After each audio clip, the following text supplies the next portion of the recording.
Pada hari ini, pada ketika ini dia berumur 21 tahun.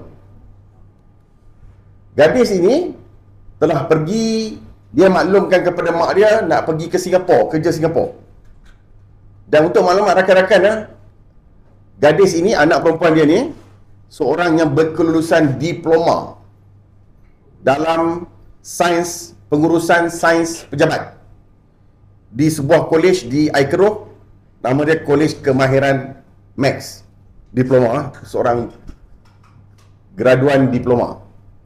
Maknanya bukan biasa-biasa jugalah, seorang yang berpelajaran. Jadi dia ni tengah cari kerja. Bila dia tengah cari kerja, tak dapat kerja, dia bekerjalah dengan makcik dia sebagai di jurujual lah, betul. Jurujual dekat sebuah pasar raya di Johor Bahru. Dia berasal di Johor Bahru. Tapi of course lah, sebagai seorang pemegang diploma ni, dia nak cari satu kerja yang lebih sesuai dengan kelulusan dia dalam pengurusan pejabat, sains pengurusan pejabat. Dia maklumkan kepada ibunya ada satu kenalan, kawan kepada kawan dia. Kawan, 2 layer punya kawan lah. Bagi tahu ada peluang pekerjaan di Singapura dalam bidang yang berkaitan dengan pengurusan pejabat. Jadi dia pun percayalah dengan kawan dia ni, dan dia pun pergilah ke Singapura dengan niat untuk bekerja di sana. Ni pergi betul ni, pergi ke Singapura. Apabila sampai ke Singapura, kawan dia bagi tahu bahawa kita pergi ke Bangkok dulu sementara nak tunggu pos untuk masuk kerja ni. Untuk berjalan-jalan dululah. Kawan dia nak belanja dia lah. Kawan dia nak belanja, dia pergi ke Thailand untuk berjalan-jalan sementara tunggu hari kemasukan bekerja di Singapura ni. Dia orang pun pergilah ke Thailand. Sampai ke Thailand, saya percaya dia melalui jalan darat, akhirnya masuk ke sepadan Poipet, dan sekarang berada di kawasan inilah, ni kawasan dia lah, di sepadan di antara Malaysia dengan Cambodia ni, di Poipet. Tempat yang sama macam OKU hari tu. Okay. Bilakah dia pergi? Dia pergi pada bulan 12 2024. Pada bulan 12 2024 dia sudah berada di Thailand. Setelah itu ibu dia tahu yang dia berada di Thailand, betul? Tak tahu ada dekat Cambodia. Ingatkah betul-betul ada di Thailand, tak duduk di Cambodia? Rupanya dia telah sampai lintas sepadan border tu, Poipet tu, dan masuk dan bekerja di scam compound di sana. Ini WhatsApp anak menunjukkan bagaimana dia tertekan mental kerana dia di torture. Tapi dalam kes ni dia tak dipukul lah. Tak tahu betul tak. Dia tak pukul, dia tak cakap yang dia kena pukul. Tetapi hari-hari dia hantar WhatsApp yang dia berkata dan tertekan sampai dia kata dia tak tahan nak terjun bangunan. Disebabkan oleh mental torture yang sangat oleh sindiket ini kepada dia. Dia dikurung, dia tak dibenarkan keluar di dalam bangunan saja. Dan dia tidak boleh benar, dia ada masa tertentu dia dikurung di dalam bilik, tak boleh keluar jika dia tidak capai target. Dan untuk maklumat, apabila sindiket ataupun pengurus sindiket tu tahu, berjumpa dengan MHO, maka anak dia sekarang dikurung dalam bilik, tak boleh pergi kerja langsung, dan diugut untuk dijual di Laos dan juga di Myanmar. Ini bukti-bukti dia lah, anak dia. Jadi, saya harap dengan cara macam ni, cara ni, anak saya dapat balik dah.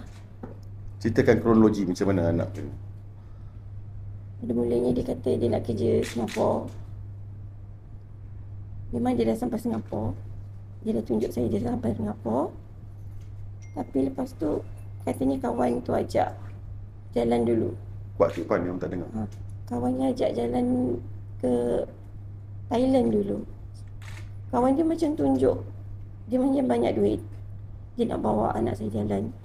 Tapi jalan tu punya terus tak balik. Tapi sekarang dia kena teruskan lah apa yang dia lalui kat sana. Sebab dia kena teruskan hidup lah, nak makan kan. Tapi sekarang dia Tak dengar Mat. dah tak tahan, dah tertekan yang amat sangat. Dah mula cakap yang sampai dia nak rasa nak terjun bangunan dah. Sebab tekanan kat sana. Saya harap dengan adanya macam ni, dia dapat balik lah. So je. Dia memang minta nak balik lah.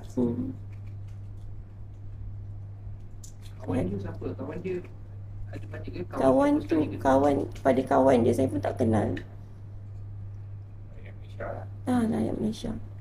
Tapi budak tu dah lepas larikan diri. Tadi tinggal dia je. So dia dengan kawan dia dua-dua yang pergi Thailand tu, dua-dua kenal. Tapi yang seorang tu Tak pastilah yang bawa tu melarikan diri ke memang balik. Saya rasa ejen. Dia tak tahu, dia kata dah tak ada budak tu. Tinggal dia je. Tapi dia terpaksa teruskan juga kerja yang dia buat ni sebab dia takut. dari segi ikutan apa yang dia buat kat sana, apa sesuatu yang dia buat dekat dia, Kena kurung. Hari tu hampir nak kena current.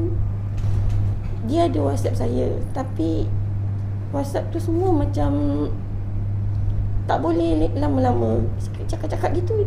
Tak ada yang pantau lah, tak kenal. Mungkin Entah. Anak sulung kan, anak nombor 2? Sulung. Daripada? Pak adik.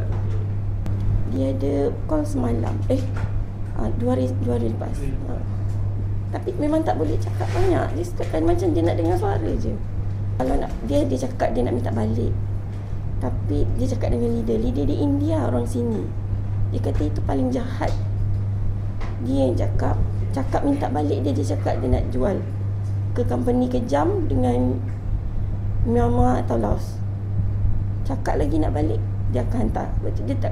Kalau setiap kali budak tu cakap nak minta balik, dia akan cakap macam tu lah. Jadi daripada pihak kita, apa yang kita akan lakukan? Nombor 1, kita akan salurkan maklumat ini kepada Kedutaan Besar Malaysia di Cambodia. Baru-baru ni kita telah ada pertemuan dengan Duta Cambodia. Kita telah memberikan komitmen yang baik. Bukan Duta Cambodia, Duta Malaysia di Cambodia.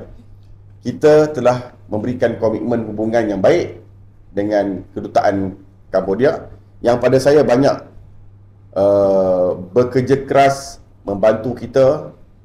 Bantu kita terutamanya pihak konselor lah. Pegawai konselor. Saya nampak paling berusaha untuk bantu usaha-usaha menyelamat ni.